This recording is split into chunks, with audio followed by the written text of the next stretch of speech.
Hello everyone. Welcome, welcome. Welcome, welcome. Welcome, welcome. I am just spreading the word. Spreading the word.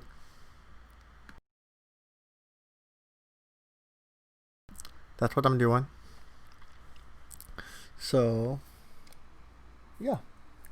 So today we're gonna read the concept of social ecology, and we got the actual blow up. We got the actual blow up this time. And I think that's pretty neat.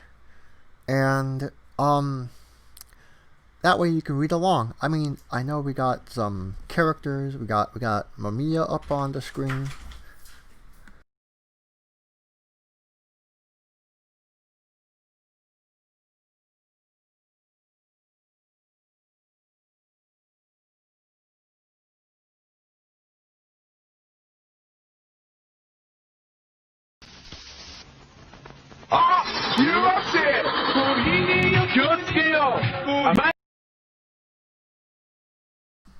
Anyway, as I was saying, we got the character back up on the screen.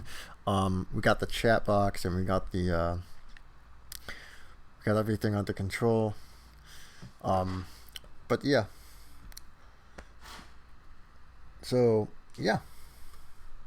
So we're gonna read the concept of social ecology.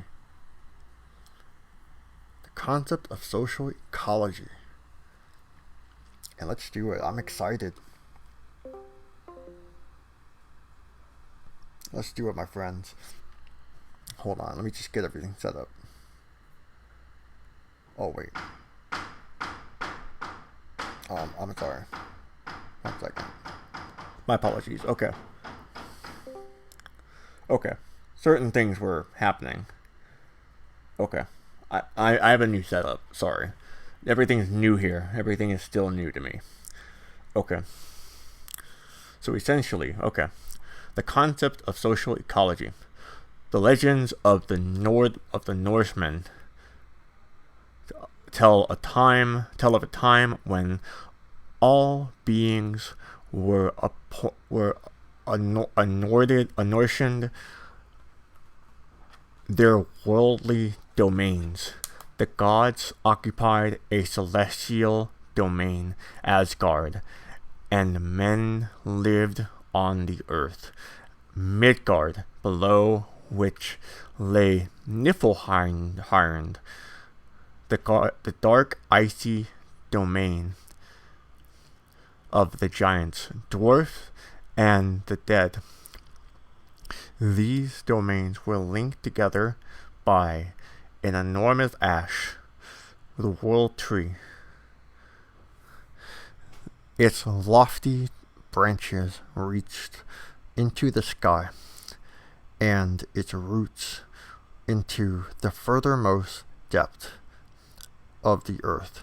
Although the world trees was constantly being gnawed by animals, it remains evergreen, renewed by a magic fountain that infused it continually with life.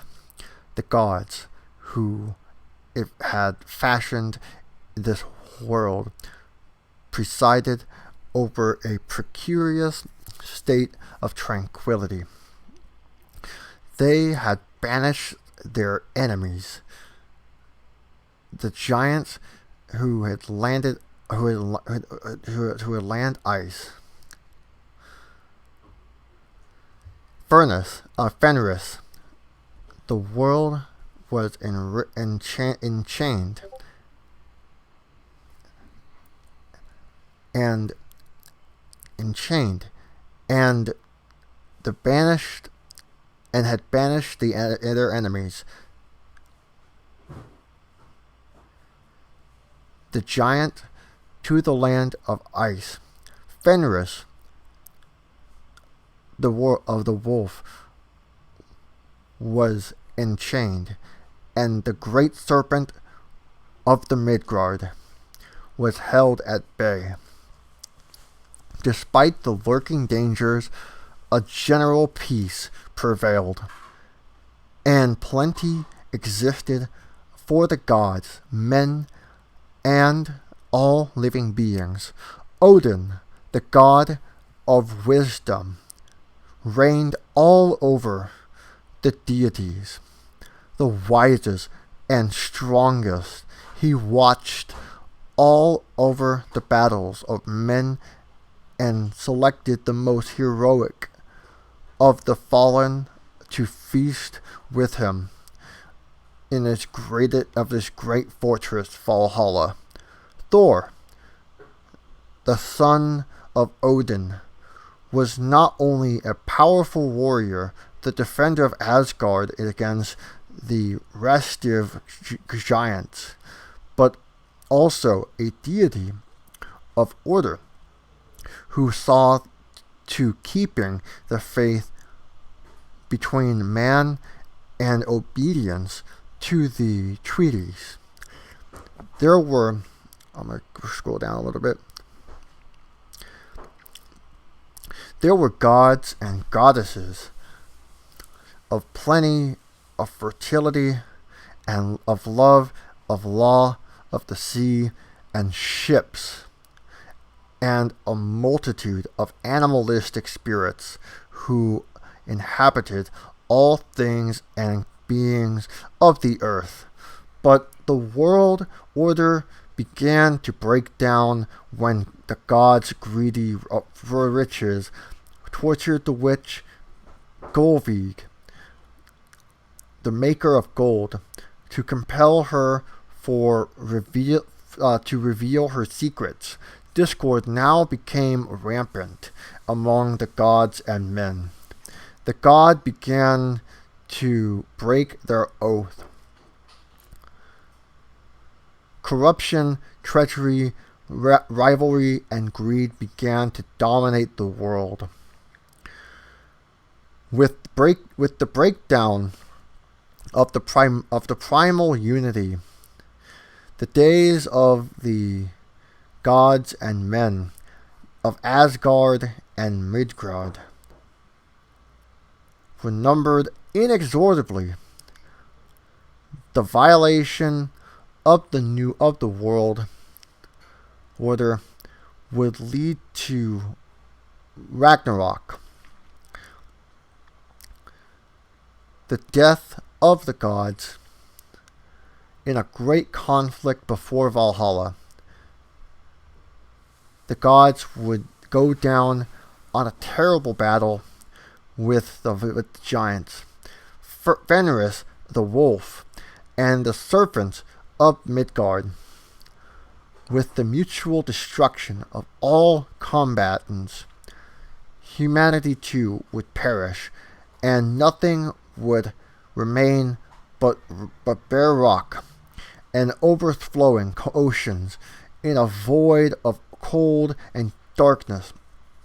Having thus disintegrated into the beginnings, however, the world would be renewed, purges of its earlier evils and corruption that destroyed it, nor would the new world emerge from its earlier evils and its corruption and destroyed it.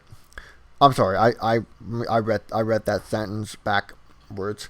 Nor would the new world emerge from learn from its mistakes of their accidents. We got 4 viewers. That's good. The prophetess who recount the story tell us that humanity thenceforth will live in joy for as long as one can foresee. In this Norse cosmography, by the way, for anyone who's watching, doesn't this sound familiar? Like, this sounds like Noah's Ark, right? Like, this does sound like Noah's Ark. Like, it does sound a lot like Noah's Ark to me. I don't know. That definitely does. In this Norse cosmography, there seems to be more than old themes of eternal reoccurrence, of a time sense that spins around, of perpetual cycles of birth, maturation, death, and rebirth, rather than a time sense than I'm sorry, I wasn't paying attention. Maturation, rebirth. Rather, one is aware of prophecy infused with historical trauma. The legend belongs to a little explored area in mythology that might be called Myth of Disintegration. Although the Ragnarok legend is known to be quite old, we know very little about when it appeared in the evolution of Norse sagas. My God, okay, I'm having issues with my laptops because they're both dying. They're both dying, and I'm gonna have to shut one of them down. And it's gonna have to be this one. Maybe I can do this. I don't know. I'm gonna have to do this one. I don't know what to do. I'm gonna have to shut one of them down. I'm sorry. Okay. Let me see what I can do. 1 second. Okay, this is fine. I figured it out. Okay, we're good. I can see the chat with one screen. That's good. Okay, we are golden. Okay. Although the Ragnarok legend is known to be quite old. Okay. We do know that Christianity, with its bargain for eternal reward, came later to the Northmen than any other large ethnic group to Western Europe, and its roots were shallow for generations after. The heathenism of the North had long made contact with the commerce of the South. During the Viking raid of Europe, the sacred places of the North became populated by gold, and the pursuit of riches was divided from kinsmen. Hierarchies erected by valor were being eroded by systems of privilege based on wealth. Clans and tribes were breaking down. The oath between men, from which stems the unity of their primordial world, were being dishonored, and the magic foundation that kept the world tree alive was being clogged by the debris of commerce. Brothers fight and slay one another. Lament the prophetess. Children deny their own ancestry. This is the age of wind, of wolf, until the very day when the world shall be no more. What haunts us in such a myth of disintegration are not their histories, but their prophecies. Like the Northmen, and perhaps even more, like the people, are the close in the Middle Ages, we sense that our world too is breaking down, institutionally, culturally, and physically.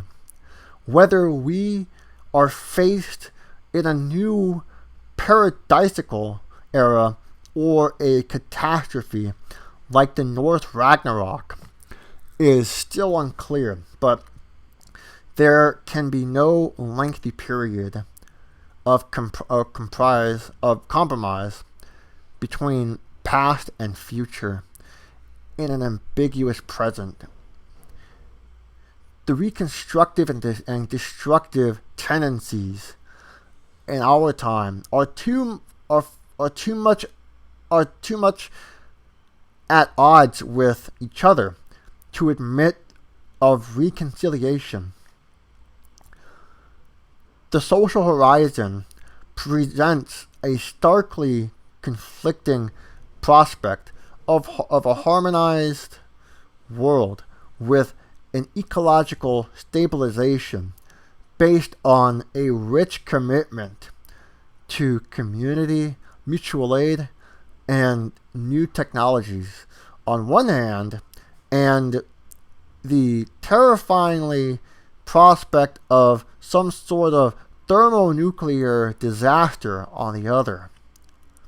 Our world, it would appear, will either undergo revolutionary changes so far-reaching in character that humanity will totally transform its social relations and its very conception of life, or suffer an apocalypse that may well end humanity's tenure on the other.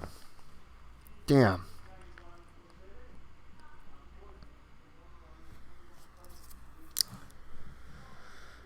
Whew. I think I lost some viewers because of that scary part right there, my friend. Oh my gosh. Oh well, that's okay.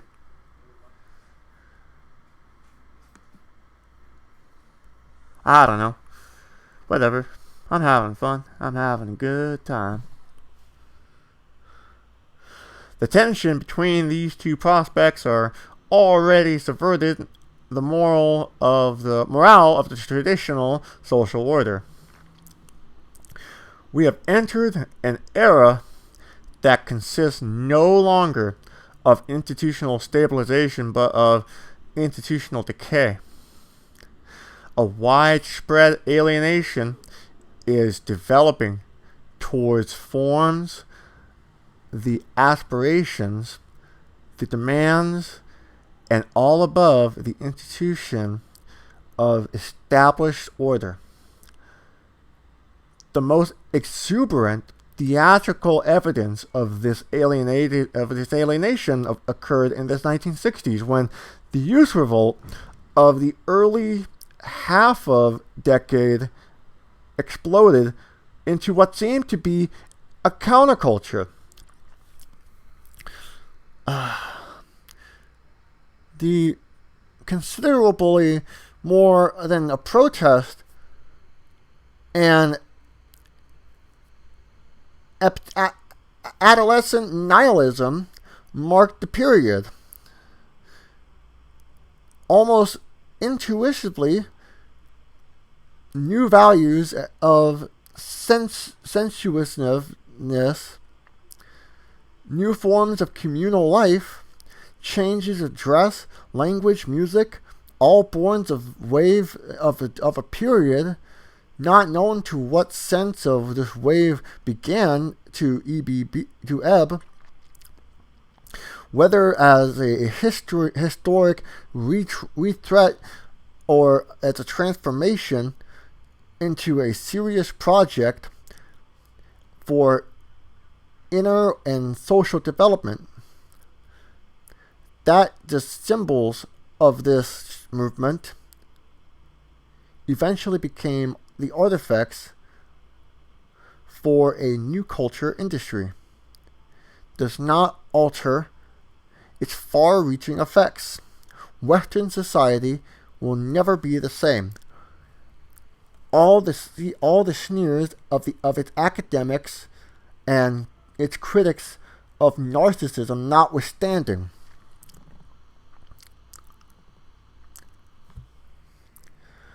What this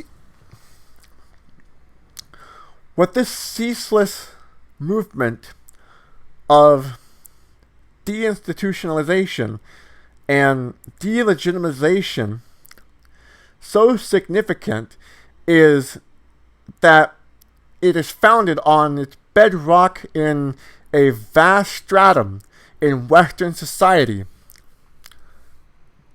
Alienation permeates not only the poor, but it also the relevantly affluent, not only the young, but also their elders, not only the visibly denied, but also the seemingly privileged. The prevailing order is beginning to lose the loyalty of social strata that traditionally rallied to its support, and in which the roots were firmly planted in past periods. I'm gonna take a quick break and just reposition myself.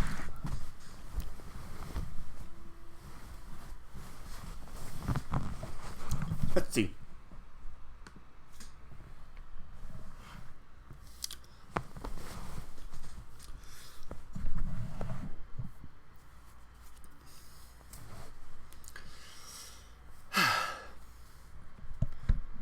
Hello, welcome. How are you doing? We are reading Bookchin today. It is one of those books you can find on the internet. I can give you a link. I'll give you a link right now. Here.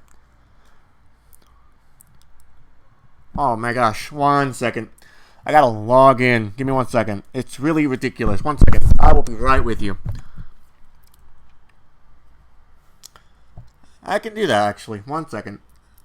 I can do that. I can log in through this computer actually. But I will give it to you. 1 second.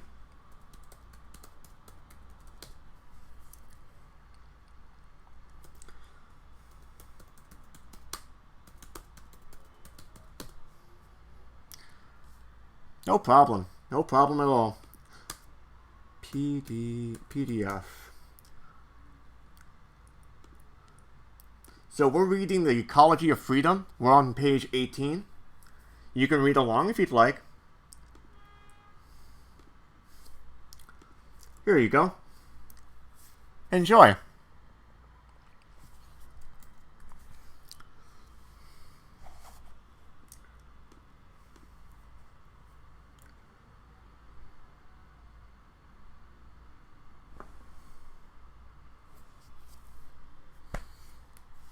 So, have fun.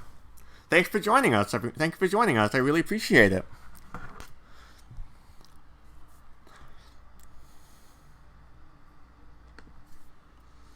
So, it's actually a really big book, but we're just reading one chapter. Hey, Patch Dolan, or Donald, Patch Donald. I keep calling you Dolan because of Danger Dolan, but yeah, Patch Donald. We're reading Ecology of Freedom. The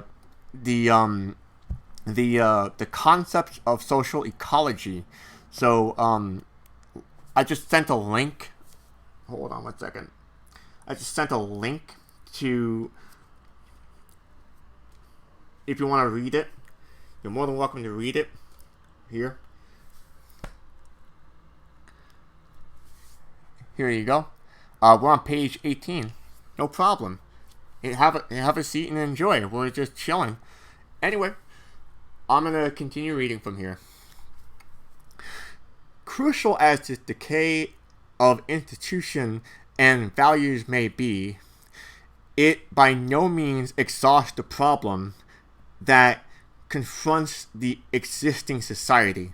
Intertwined with the social crisis is a crisis that emerged directly from man's exploitation of the planet. Established society is faced with a breakdown not only of its values and traditions. Not traditions, institutions, but also its natural environment. I want to emphasize real quick. This is Bookchin we're talking about. Bookchin is not a primitivist, okay?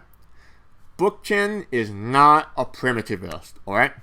Bookchin does not believe in anarcho-primitivism whatsoever. So, like, Bookchin does not believe that, like, trans people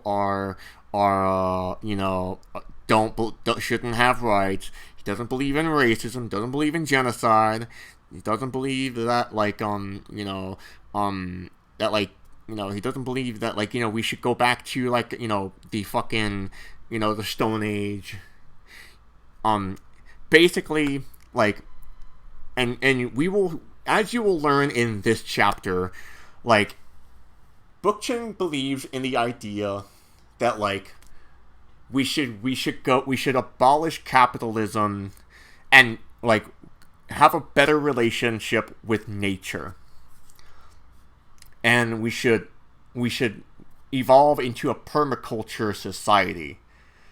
And we should not only reinvent how we see nature, but we should also have a better relationship with how we restructure society as a whole. Because society as a whole is it literally attacks nature. And how it attacks nature is hierarchical in itself. Because humans have the way humans have structured themselves with hierarchy. Yeah, this is the description of green anarchy as a whole. The way humans have created themselves in hierarchy, with the state and the religion and relationship hierarchies and things like that. It literally antagonizes nature. And it, for example, I'll give you a really good example of this, right? Jair Bolsonaro, is a really good example of this, right? He literally, when he entered into office, the first thing he did was that he attacked environmentalists, and he legislated laws that outlawed environmentalism. He literally made laws that went against that literally got rid of environmental laws. He also when the Amazon forest started burning, he did nothing to stop the Amazon forest from burning. And what did the indigenous fires do? What did the indigenous people do? They migrated to the main cities in Brazil. They became mestizo. They died off. They started. This is literally genocide. It's literally genocide. And what does Jair Bolsonaro want to do? He wants to create the Amazon into capital, so that way he can essentially put a McDonald's there and put real estate there, and it's stuff like that. So it's harming the environment so bad that he's willing to get rid of our a majority of our main oxygen supply of our own planet, so that way he can make profit. You know what I'm saying? So that is why that is green anarchy right there. If you're wanting to know what green anarchy right there is, that's green anarchy. That's green anarchy. That is green anarchy. That is the philosophy of green anarchy right there. I'm not necessarily a green anarchist. I believe it's an aspect of anarchism that's important. That's not my main study, of course, but it is it is something that I think it's important to acknowledge. I'm more of a queer anarchist, but like it's just like it is something that is important, and like I do respect Bookchin's work, and that is why I'm reading Bookchin's work today, because Bookchin is it definitely has a lot of really good takes that are worth reading about. So that's why I'm reading Bookchin today. So yeah, and Bookchin's works can be applied, and philosophies can be applied to today's like critical analysis of capitalism. Definitely, like no doubt about it. Like where we're fucking headed to today, like it can, like it's like especially like where fascism is heading to, like it's definitely a necessary lens to look at, you know. Anyway, that's all I wanted to say. I'm gonna keep reading. This problem is not unique to our times. Hey, what was I saying? The desiccated wastelands of the Near East, where the arts of agriculture and urbanism had their beginnings, are evidence of ancient human despopulation. Sorry, new words for me. Despoilation. Excuse me, I have a sore throat now. I'm good.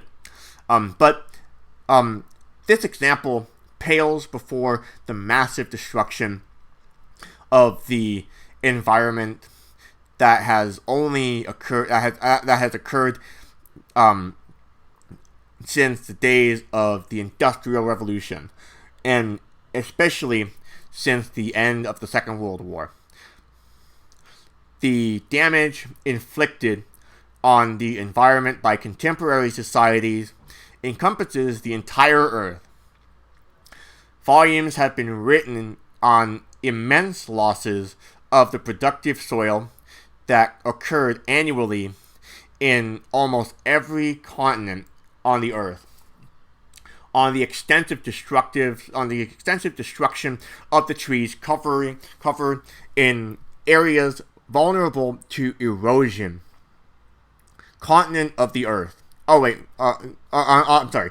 On lethal air pollution. Episodes of major urban areas on the world. On a worldwide diffusion of toxic agents from agriculture, industry, and power producing installation, on the chemicalization of humanity's immediate environment with industrialization waste, pesticide residue, and food additives. What was I? I'm sorry. The exploitation and pollution of the earth had damaged not only the integrity of the atmosphere, climate, water resources, soil, flora, fauna of specific regions, but also these basic natural cycles on which all living things depend. Yet modern man's capacity for destruction is quixotic. I'm sorry, new word. Quixotic.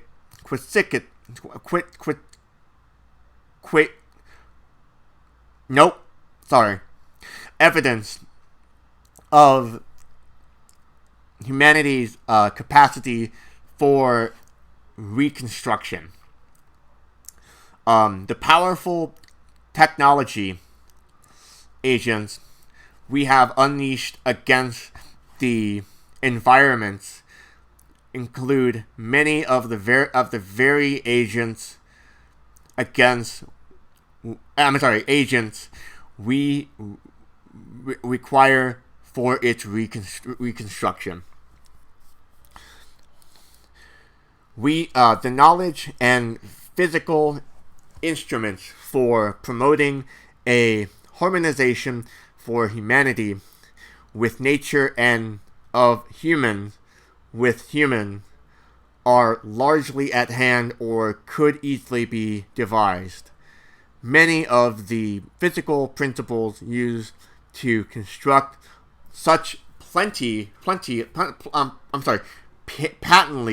harmful facilities as conventional power plants, energy-consuming vehicles, surface mining equipment, and the like could be directed to the construction of small-scale solar and wind energy devices, efficient means of transportation, and energy-saving shelters. What we crucially lack is the consciousness and sensibility that will help us achieve such eminently desirable goals. A consciousness and sensibility far broader than customarily meant by these terms. Our definitions must include not only the ability to reason logically and respond emotionally in a humanistic fashion, they must include a fresh awareness of the relatedness between things and an imaginative sight into the possible. On this score, Marx was entirely correct to emphasize that the revolution required by our time must draw its poetry not from the past, but from the future, from the humanistic potentialities that lie from the horizon of social life. And keep in mind, Bookchin doesn't like Marx. Like, Bookchin does not like Marx. Like, I mean, I like Marx. I like Marx. Bookchin doesn't like Marx. Bookchin has a lot of problems with Marx. I don't agree with Bookchin on Marx. I don't agree with Bookchin on Marxism. I mean, like, I think, like, it's like, hold on, let's see. Let me read your question. If someone didn't know anything about Bookchin, where would they begin? Is this book you're reading a good start with? Hello, I see you on non-compete stream once in a while. This is not an introduction book for you. This is like a ladder book for you. Although this chapter is a good introduction to social ecology. We're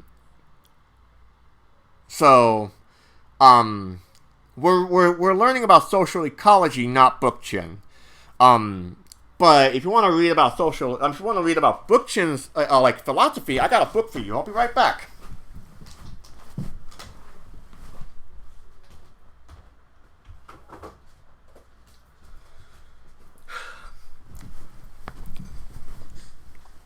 All right, so this book right here is called Post-Scarcity Anarchism.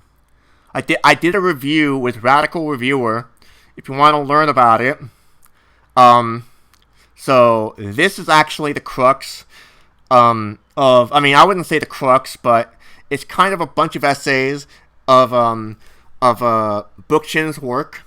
It's basically like kind of like, well, let me put it this way, like Bookchin kind of learned he was an anarchist after he was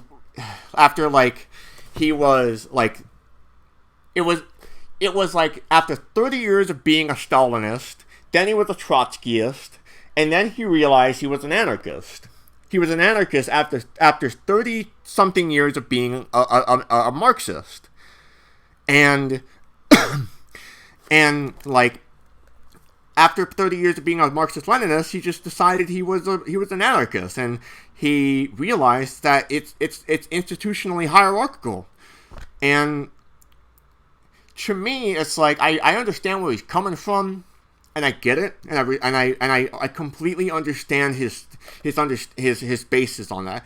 To me, it's like my position on that. I went through the same thing. Like I was also a Marxist-Leninist at one point, and I became an anarchist at one point as well. Like, I still think, however, my disagreement with him on that is that I think Marxist-Leninism is a little necessary in terms of theory, like in terms of praxis, just a little bit. I think like temporary hierarchies are necessary in small moments. Like, I don't think you need a state I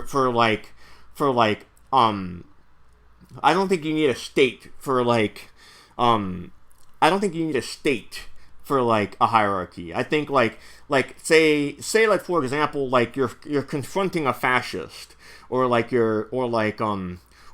have a team, right? You have a team, and you're confronting a group of fascists, right? Like I think we can agree that like, you know, you want like a hierarchy then, maybe, you know, I don't know. That would be ideal in that situation. Maybe you can have a captain then, and then like you can have like, you know, an elected captain that you would trust, and then and then once that mission is over, then you would dissolve then, you know, and you would wither away then. That's my position then. I don't think you would need a whole state or a vanguard party then.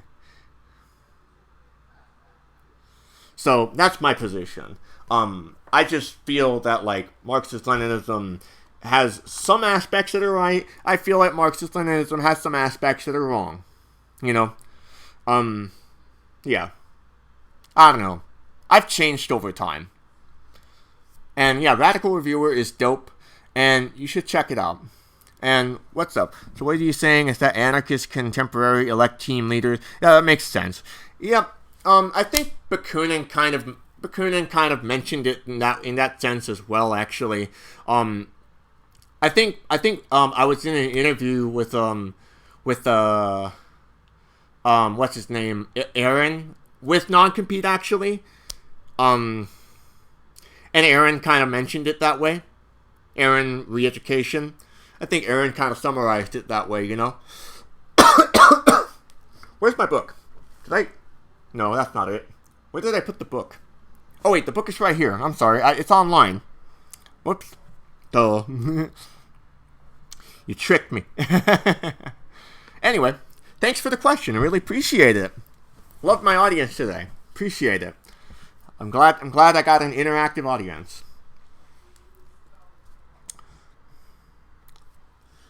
Where was I?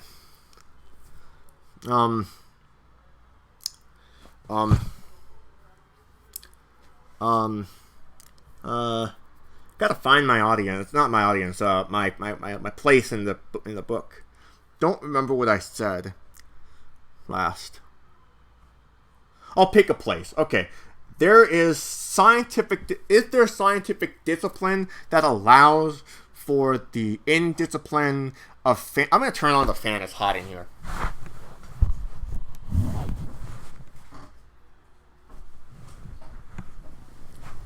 I'm sorry, it's really fucking hot in here. If the fan is too loud, let me know, okay? If the fan is too loud, let me know. I will turn it off. It's really fucking hot in here. Anyway, is there a scientific discipline that allows for indiscipline for fancy, imagination, and artfulness? It can encompass problems created by the social and environmental crisis of our time.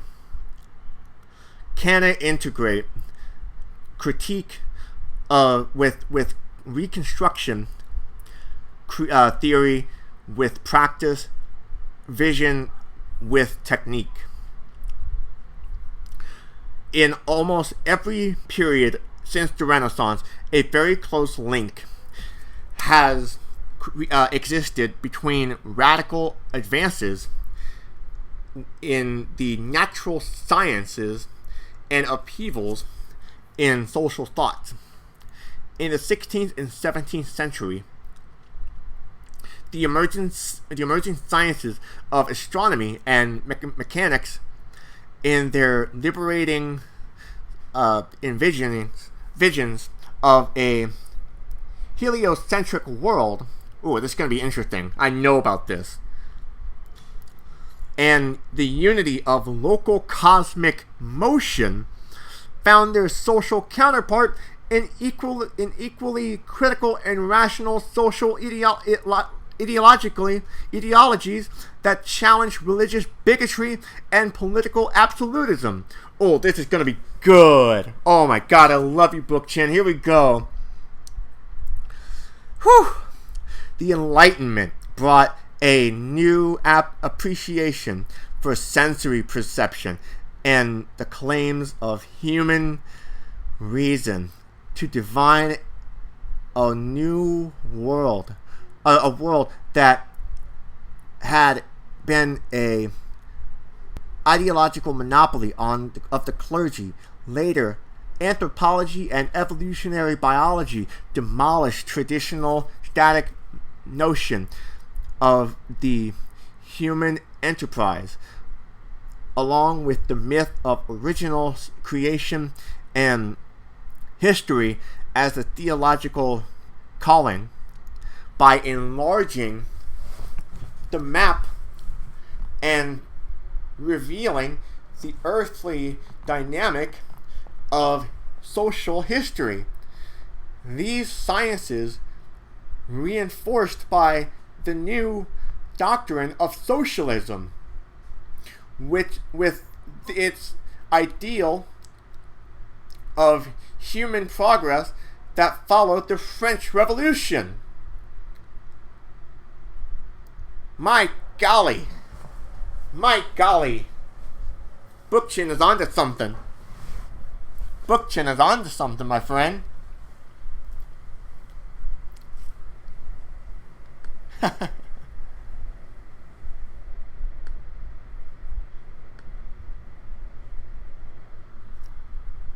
I'm feeling really good today.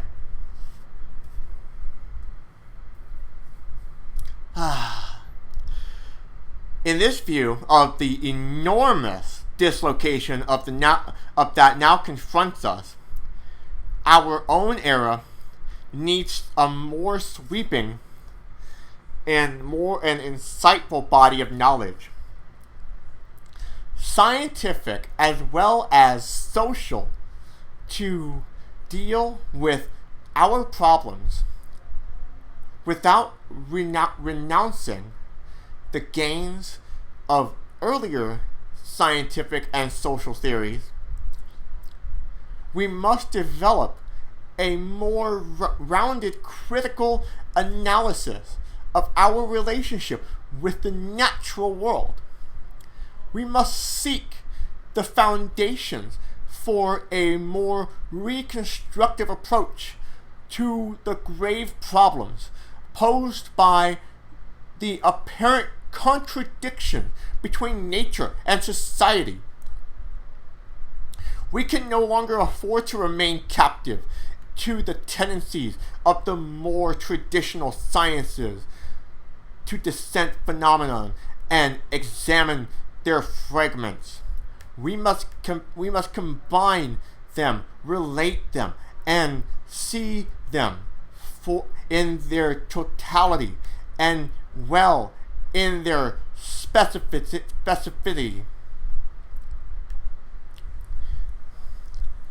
In response to these needs, we have formulated a discipline unique to our age: social ecology.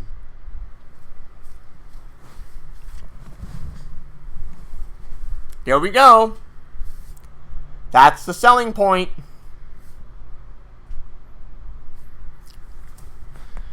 More well-known term ecology was coined by Ernst Haeckel a century ago to denote the investigation of the interrelationship between animals, plants, and their inorganic environment.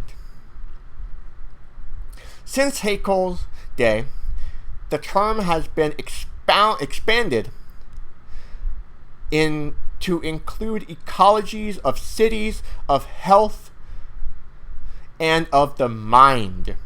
This proliferation of a word into widely disparate areas may seem particularly desirable of an age that fervently seeks some kind of intellectual coherence and unity of perception, but it can also prove to be extremely treacherous. Like some newly arrived words as holism, decentralization, and dialectics, the terms ecology runs the peril of merely hanging from the air, without any roots, the context or texture. Often it is used as a metaphor, an alluring catchword, that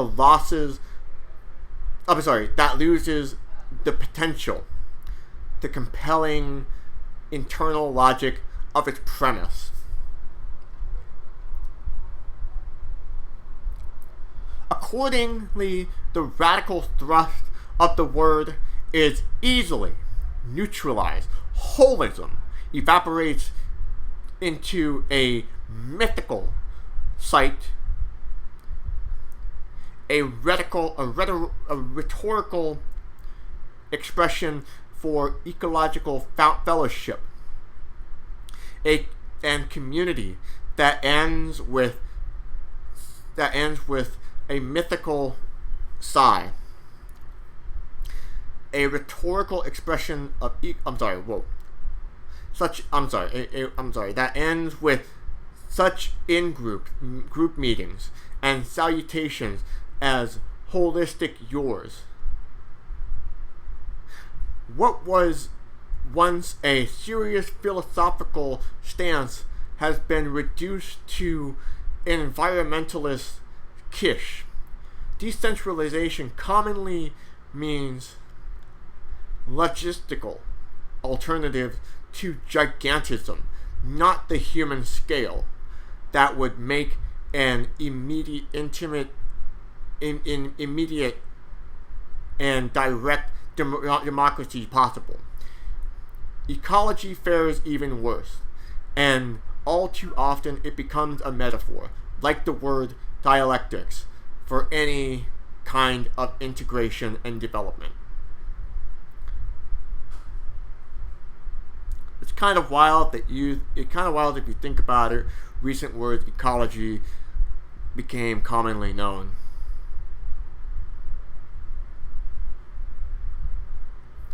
Yeah. I was actually kind of thinking about that too, to be honest with you.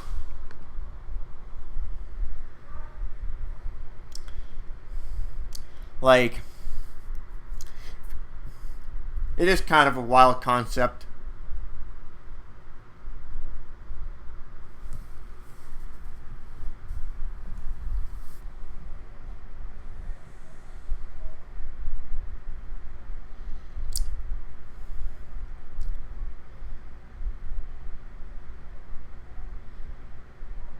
Yeah. Yeah, that is weird, actually. I I don't know. That is interesting, now that you mention it, you know? I don't know. I've never read H.P. Lovecraft, so I wouldn't know.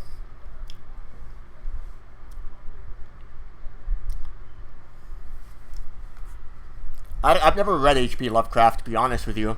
I wouldn't know, honestly. Sorry. But, I know a bunch of people who would. I wouldn't know anything about, like, the ecology of H.P. Lovecraft.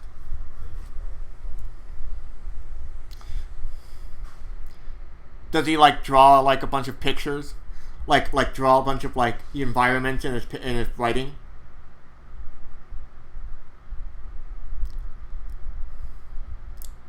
Like, was he, like, an environmentalist or anything like that? Or, like, was he...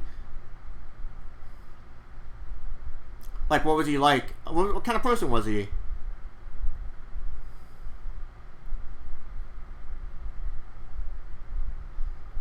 Just an article I passed over. It was a fan trying to explain the ecology. Alright, that's cool.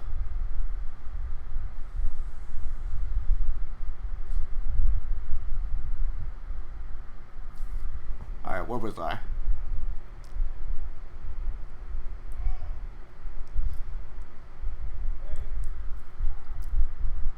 Perhaps even more troubling, the words in recent years have been identified with a very crude form of natural engineering that might well be called environmentalism. He was a racist ass. Well then fuck H.P. Lovecraft, sorry.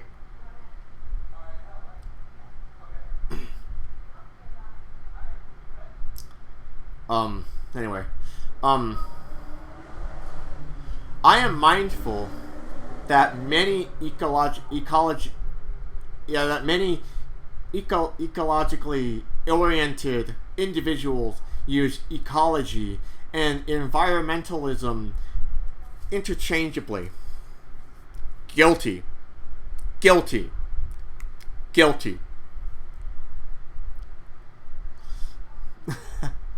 Yeah, I do that all the time. I always do that.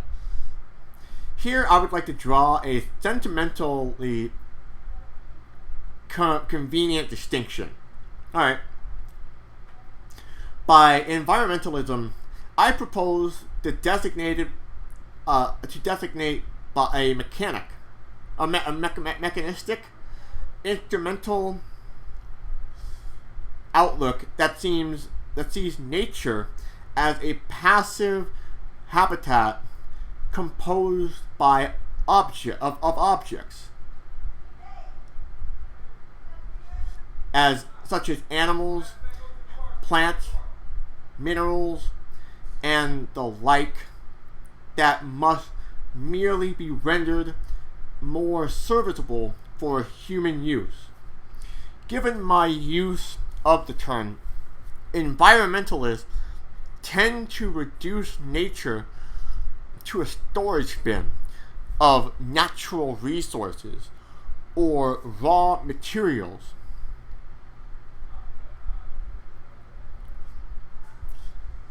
Within this context, very little of a social nature is spared from the environmentalist vocabulary. Cities become urban resources, and their inhabitants human resources. If the word resources leaps out of our out so frequently from environmentalistic discussions of nature, cities, and people, an issue more important than mere words play is at stake. Environmentalism is, as I use it in terms, tends to view the ecological project for attaining a harmonious relationship between humanity and nature as a truce rather than lasting equilibrium. The harmony of the environmentalist centers around the development of a new techniques for plundering the natural world with minimalistic disruption for human habitat. Environmentalism does not question the most basic premise of the present society, notably that humanity must dominate nature. Rather, it seeks to facilitate that notion by developing techniques to diminish the hazards caused by reckless despoliation of the environment. To distinguish ecology from environmentalism and from abstract, often obfuscatory definitions from the term, I must return to its original usage and explore its direct relevance to society. Put quite simply, ecology deals with the dynamic balance of nature, with the interdependence of living and non-living things, since nature also includes human beings. The science must include humanity's role in the natural world. It's specifically the character, form, and structure of humanity's relationship with other species and with the inorganic substrate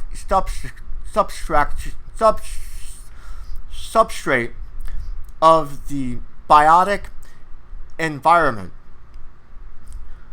From a critical viewpoint, ecology opens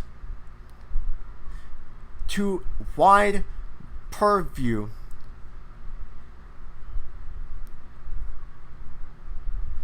the vast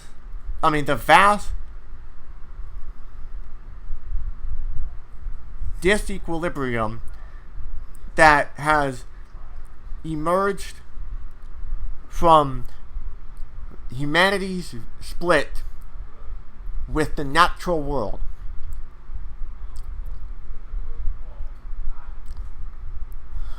One of nature's very unique species, Homo sapiens, has slowly and painstakingly developed from the natural world into a unique social world of its own. As both worlds interact with each other through highly complex phases of evolution, it has become important to speak of a social ecology that is to speak of a natural ecology. Let me emphasize that the failure to explore these phases of human evolution, which has yielded a succession of hierarchies, classes, cities, and finally states, is to make a mockery of the term social ecology. Anarchism. Anarchist study right here, everyone. Unfortunately, the discipline has been beleaguered by self-professed adherents to continually try to collapse all phases of natural and human development into a universal oneness, not wholeness, a yawning night of which all cows are black, to borrow from one of Hegel's caustic phrases. If nothing else, our common use of the word species to denote the wealth of life all around us should alert us to the fact of specificity of particularly the rich ecology.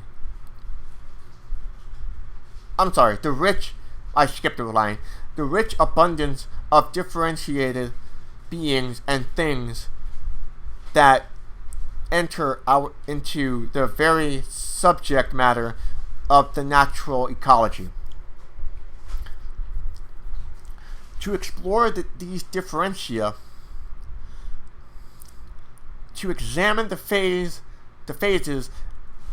and interphases that enter into their making and into humanity, long developed from animality to society, a development latent with problems and possibilities, is to make social ecology one of the most powerful disciplines from which to draw our critiques from the present social order. But social ecology provides more than one critique from the split between humanity and nature. It also poses the need to heal them. It poses the need to radically transcend them. As E.A. Gutman, pointed out, the goal of social ecology is wholeness and not mere adding together all of the innumerable details collected at random and interpreted subjectively and insufficiently. The science details the social, natural, in relationships and communities or ecosystems in conceiving them holistically, that is to say, in terms of their mutual interdependence. Social ecology seems to unravel these forms and patterns of interrelationships, and that gives intelligibly to a community, be it natural or social. Holism here is the result of a conscious effort to discern how the particular of a community are arranged, how its geometry, as the Greeks might have put it,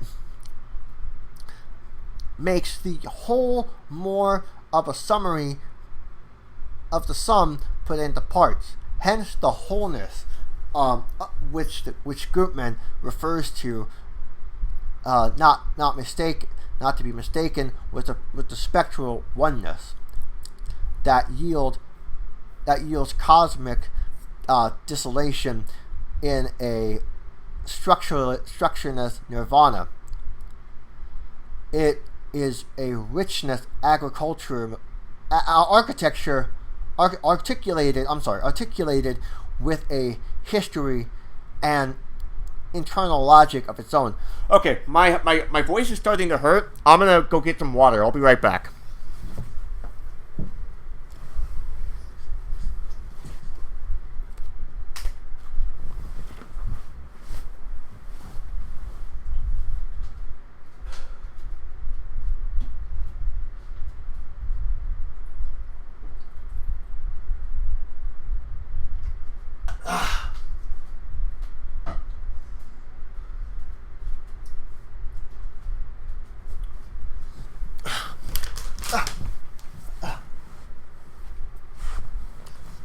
Okay.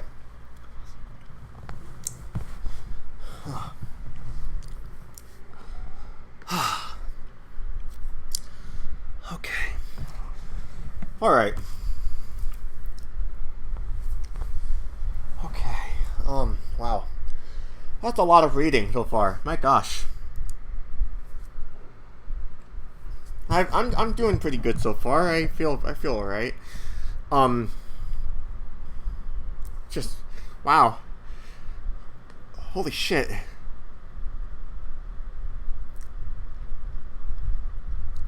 Alright. Alright, we're on page 21 right now. How much longer do we have?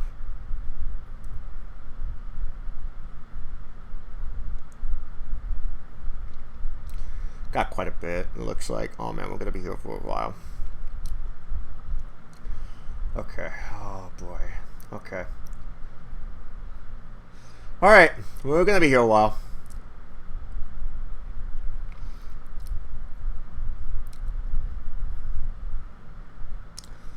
Okay. I signed up for it.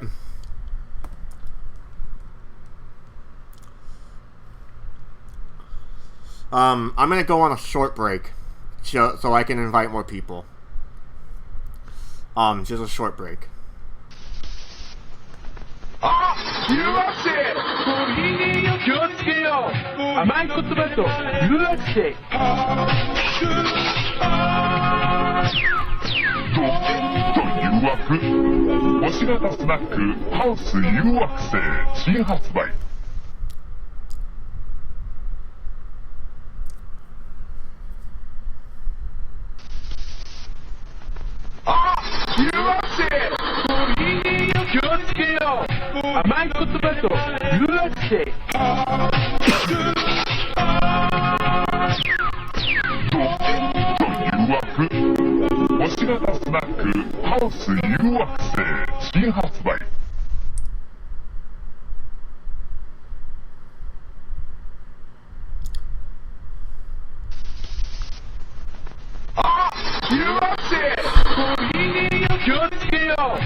Okay, I'm back.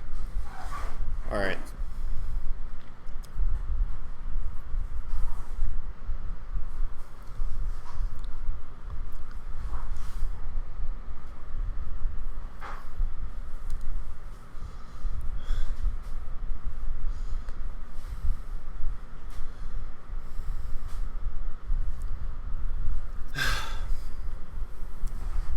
Do this.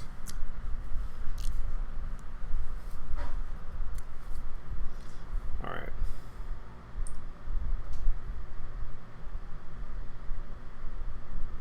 Alright. History is in fact is as important as form or structure. To a large extent, the history of a phenomenon is the phenomenon itself. We are, in a real sense, everything that existed before us. And in turn, we can eventually become vastly more than we are. surprisingly, very little in the evolution of life forms have been lost in natural and social evolution. Indeed, our very bodies and embryonic developments attested. Evolution lies within us as well as around us, as part of the very nature of our being.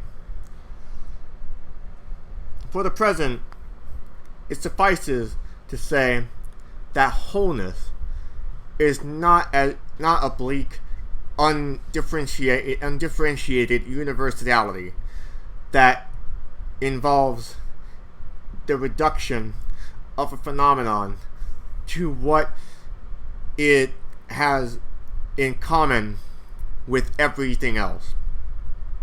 Nor is it a celestial, omnipresent energy that replaces the material differentia of what the natural and social realms are composed. To the contrary, wholeness comprises the variegated structures, the articulation, and the mediation that impart up to the world, to the whole rich variety of forms, and thereby add unique qualitative properties to what a strictly analytic mind often reduces to innumerable and random details. Terms like wholeness, totality, I almost said totalitarian, ooh, and even community have perilously nuances for a generation that has known fascism and other totalitarian ideologies. Well, there you go. The word is there. The word is in the sentence. It wasn't just me.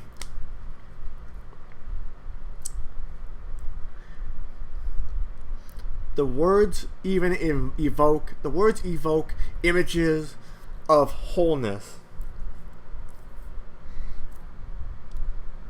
achieved through homogeneous standards and a repressive coordination of human beings. These fears are reinforced by a wholeness. You words. Well, you came to the wrong stream, my friends. Is this the Bible? I don't know, maybe.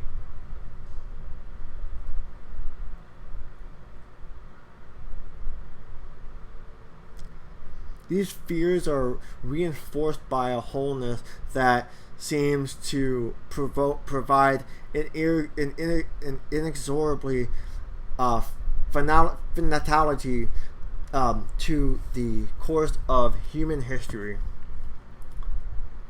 One that implies a supernatural, narrowly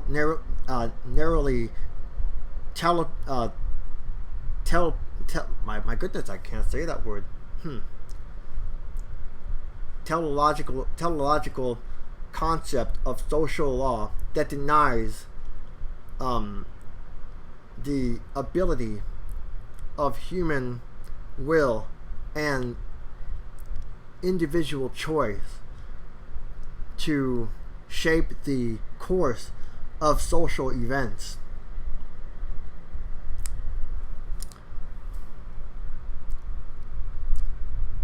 Such notions of social law and telepathy. Never seen that word before. Teleology have been used to achieve a ruthless subjugation of the individual superhuman forces beyond human control. Our century has been afflicted by a plethora of totalitarian ideologies that, placing human beings in the service of history, have denied them a place in the service of their own humanity. Let me see what this person is actually. I'm very curious. Nah. Okay.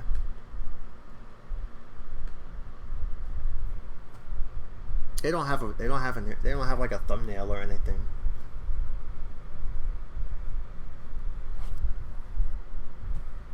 Actually, such a totalitarian concept of wholeness stands sharply at odds with what ecologists denote by the term. In addition to comprehending its heightened awareness of form and structure, we now come to very important tenet of ecology. Ecological wholeness is not an immutable homogeneity, but rather a very opposite, a dynamic unity of diversity. Ooh. Diversity. So there you go, everyone. There you go. There you go for all you anprims out there. For every one of you anprims out there that think that social ecology is fascist as fuck. Nope. Fuck you. Fuck anprims out there. Nope. Bookchin just fucking kicked your ass. He just literally said it's all about diversity.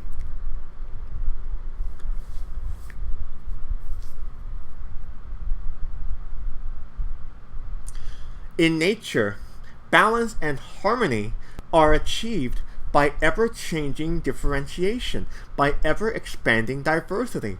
Ecological stability, in effect, is a function not of simplicity and homogeneity, but of complexity and variety. The capacity of a ecosystem to retain the integrity,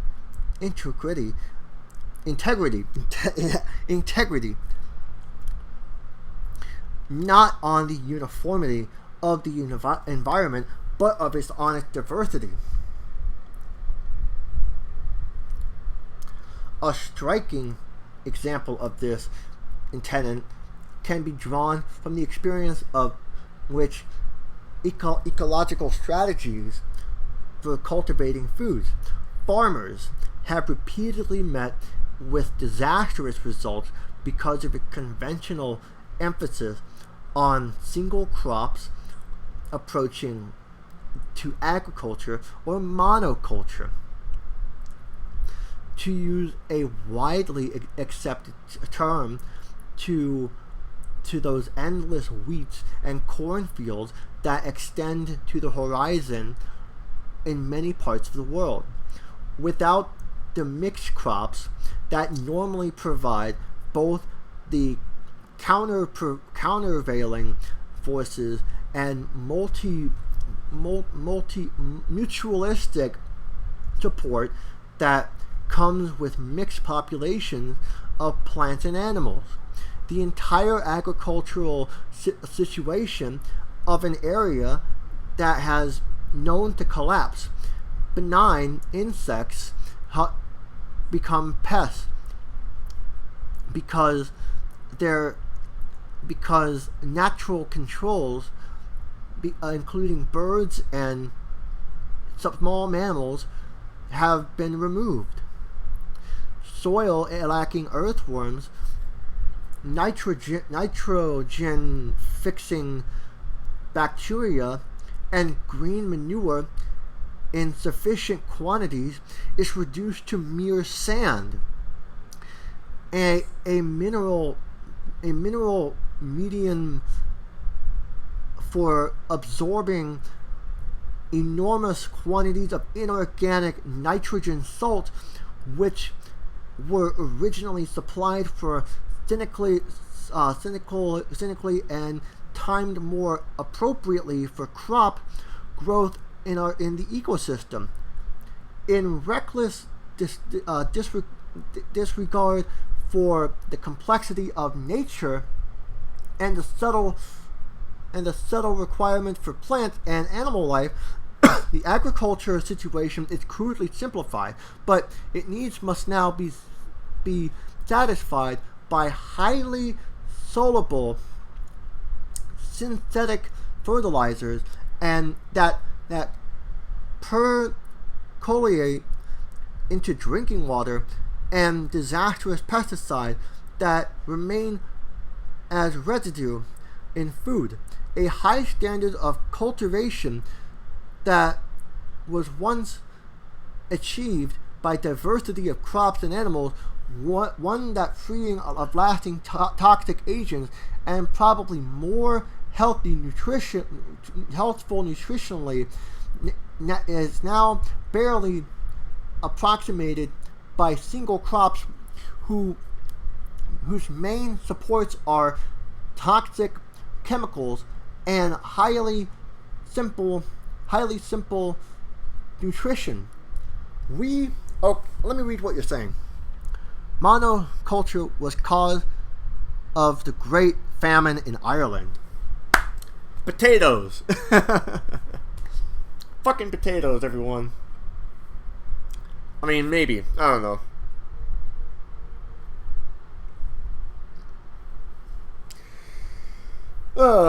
Let me touch my back.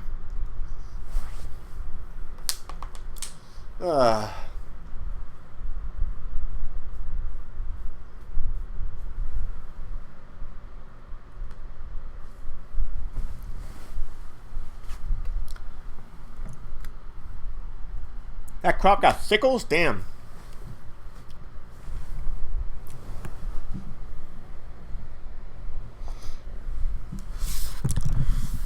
I'm going to move this laptop a little bit.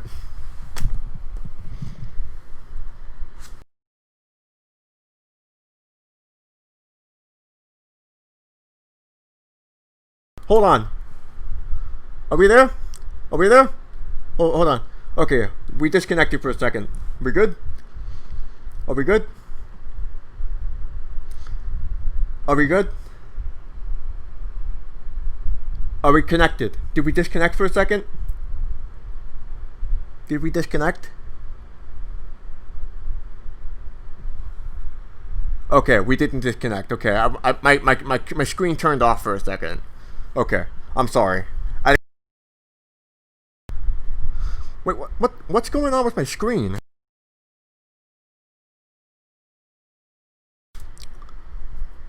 What's going on with my screen?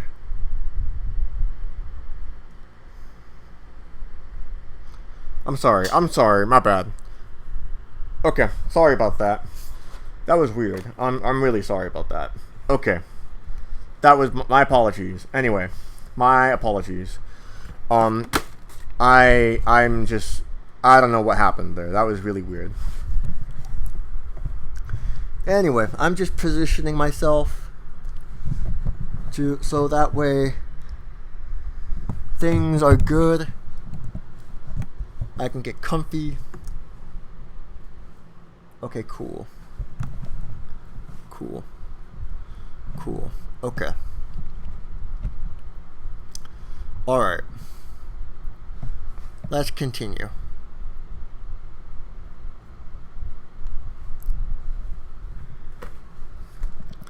Alright. Where was I? We were... Okay. Okay. So,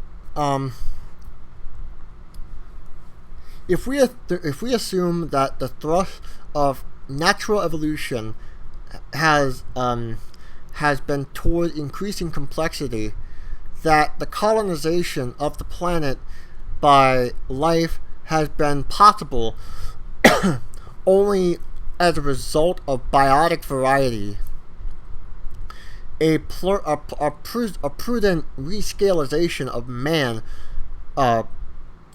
hubris, should call for caution in disturbing natural processes that living things emerging ages ago from their primal aquatic habitats to colonize the most inhospitable areas on the earth have created the most richest atmosphere that now covers it have been possible only because of life's incredible mutability and the enormous legacy of life forms inherited from its long development. Many of these life forms, even the most primal and simplest, have never disappeared. However, many have been modified by evolution. The simple algal.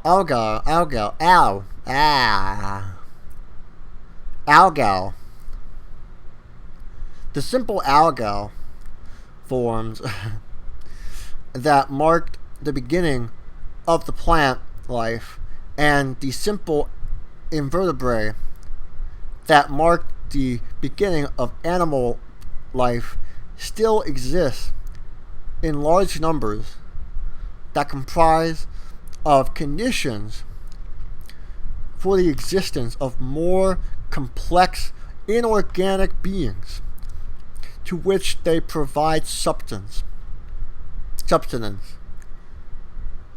The sources of decomposition and even atmospheric oxygen and of carbon dioxide. Although they may attendant the higher plants and mammals by over a billion years, they interrelate with their more complex descendant in often unvariable ways. Unvariable ecosystems. I'm sorry. I'm starting to lose my mind a little bit.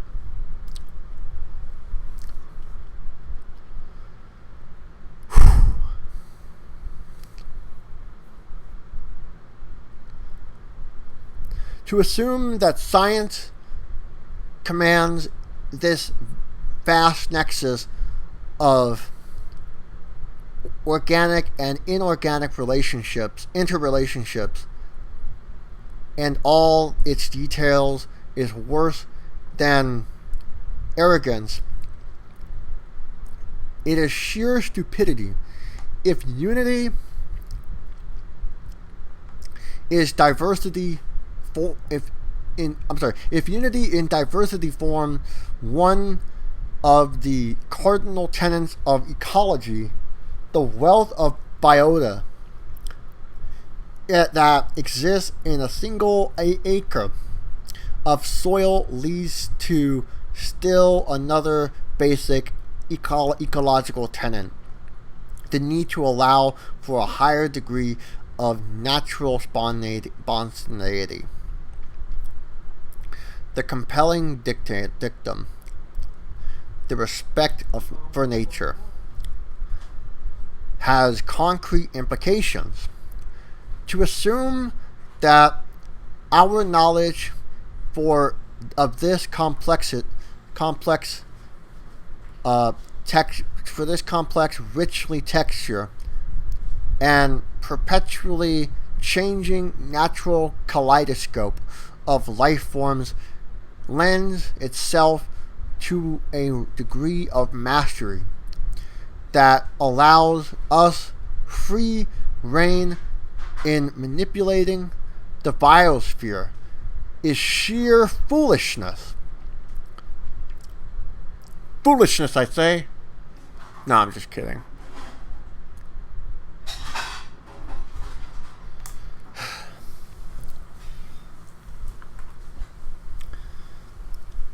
Thus, a considerable amount of leeway must be permitted for a natural spontaneity. If for the diverse biological forces that yield a biodegradated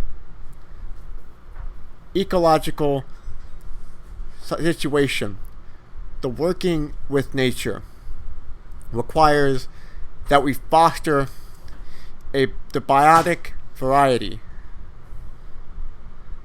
that emerges from a spontaneous development of natural phenomenon.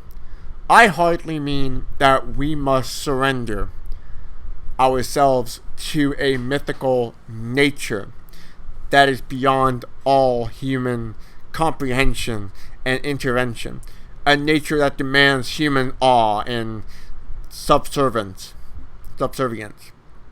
Perhaps the most obvious conclusion that we can draw from these ecological tenets is Charles Elton's sensitive observation. Quote, "The world's future has to be managed, but this management would not be just like a game of chess, but like steering a boat. What ecology, both natural and social, can hope to teach us is the way to find the current and understand the direction of the stream.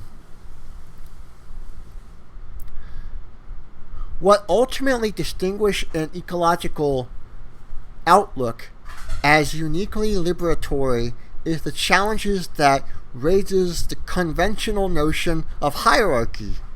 Let me emphasize, however, that its challenge is implicit. It must be painstakingly elicited from the discipline of ecology, which is permeated by conventional scientific basis. Ecologists are rarely aware that their science provides strong philosophical underpinnings for a non-hierarchical view of reality. Like many natural scientists, they resist philosophical generalizations as aliens to their research and conclusions, a prejudice that is itself a philosophy rooted in Anglo-American empirical tradition. Moreover, they follow the colleague in other disciplines and model their notion on science and physics. This prejudice goes back to Galileo's day. I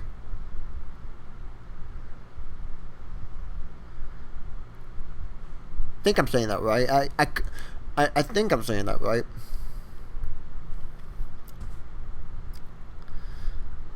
has led to widespread acceptance of the system theory of ecological circles.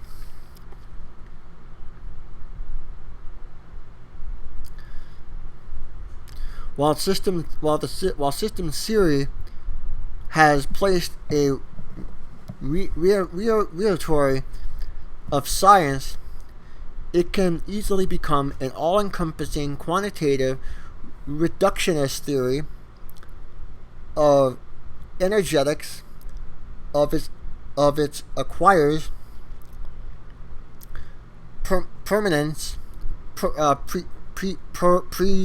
preeminence over qualitative descriptions of ecosystems. That is, descriptions rooted in organic evolution.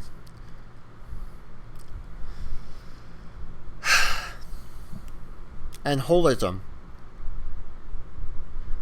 Whatever the merit of system theory as an account of energy flows through an ecosystem, the primacy gives to this quantitative aspect of ecosystem analysis fails to recognize life forms as more than consumers and producers of calories.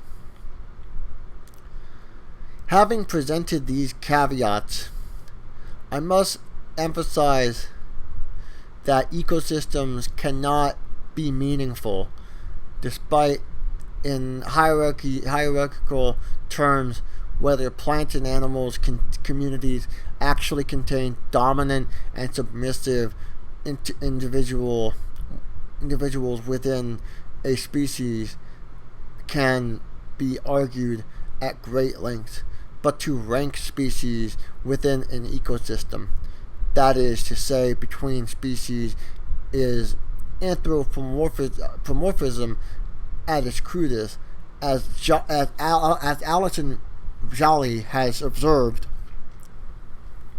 Quote, the notion of animal hierarchies has a checkered history.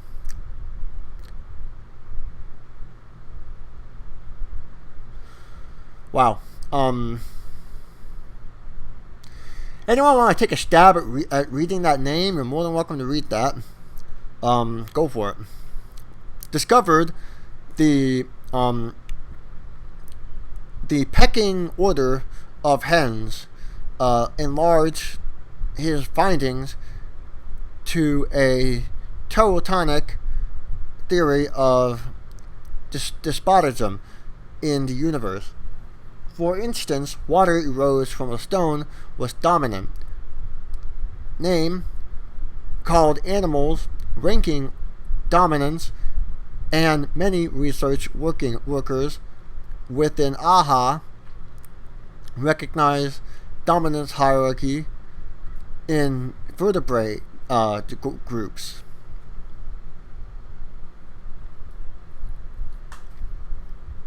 If we recognize that every ecosystem can be viewed as a food web, we can think of it as a circular interlacing nexus of plant-animal relationships, rather than a stratified pyramid with a man at the apex that includes such a widely varying creature as microorganisms and large mammals. What ordinarily puzzles anyone who sees food webs diagrams the first time is the impossibility of discerning points the entry into the nexus. The web can be entered at any point and leads back into the point of the departure without any of the apparent exit aside from the energies provided, be it from a form of bacteria or deer, is knitted together in a network of interdependence, however indirect the link may be it. A predator in a web is also a prey, even if it's the lowliest of organism, merely makes it ill or helps it consume after death.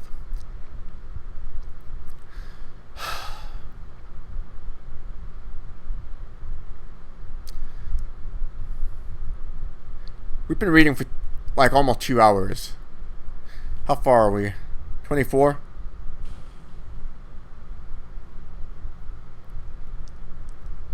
Okay.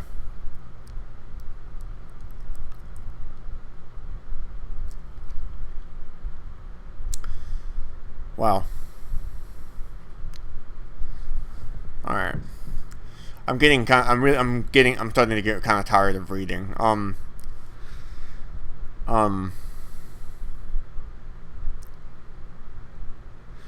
I like the subject matter. I'm really interested in this. Don't get me wrong. Like I like what I'm reading. It's just my voice. It's my voice that's getting tired.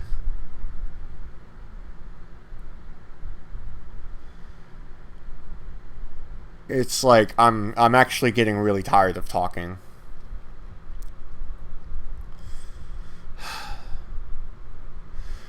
I would raid someone, actually, probably. I'm probably thinking about raiding someone. Like, if anyone has any questions, like, about the subject matter, I can talk about it. But the reading, like, I'm probably done. I'm probably looking to raid out, honestly, because like it's getting to a point where it's exhausting me. So,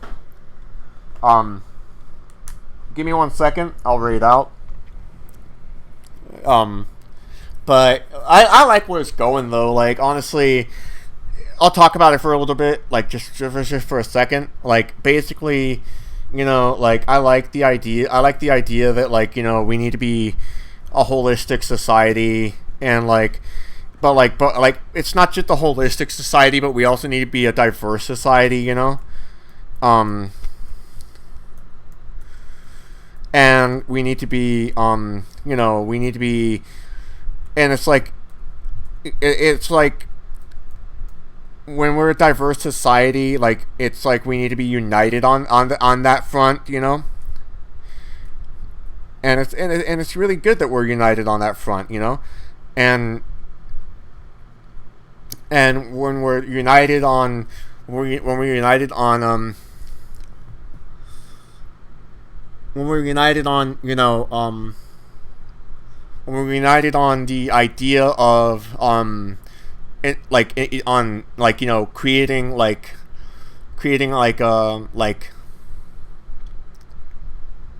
and by the way, I appreciate you too, Holistic Field. Thank you.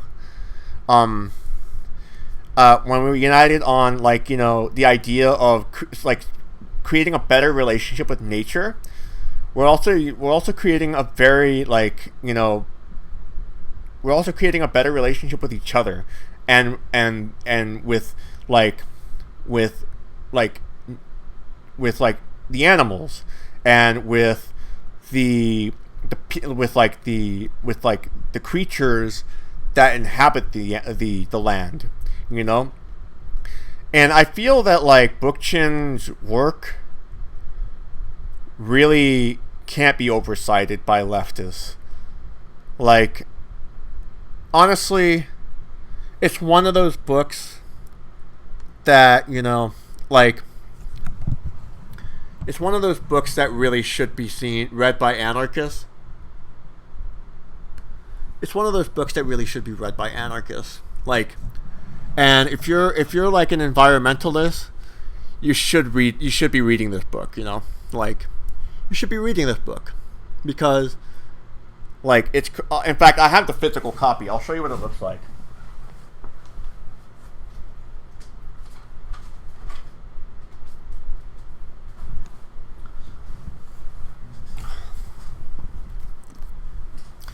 So this is the physical copy, It's called Ecology of Freedom, Emergence and Dissolutions of Hierarchy. Here you go. I'll give you a close look.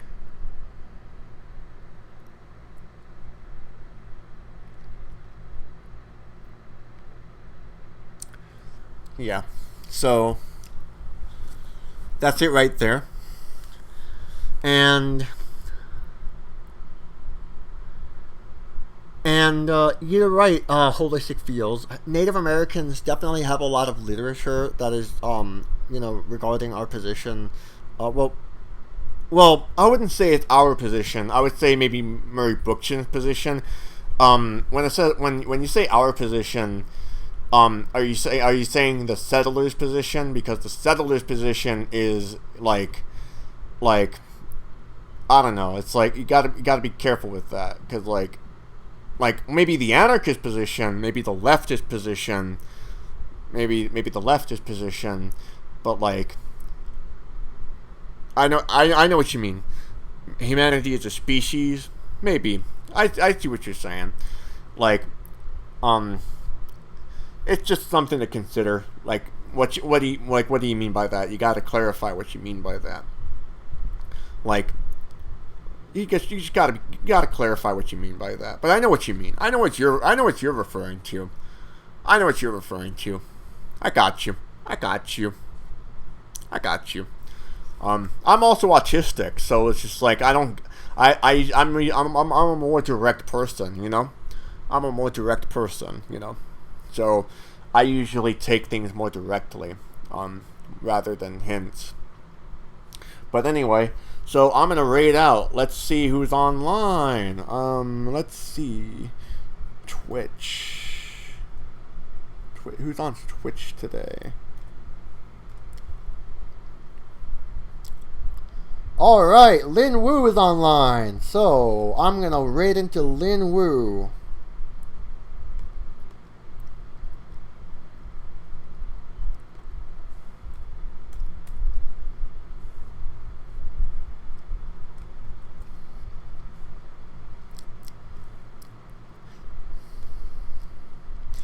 Enjoy some Lin Wu. What did I read? What did I read? I read Ecology of Freedom, Emergence and Dissolutions of Hierarchy. The name of the chapter is The Concept of Social Ecology. So that's what I read, and Lin Wu is going to be reading more of this. So yeah. Oh, you mean that? I'm sorry about that. You weren't asking me. I'm sorry. Have a good one.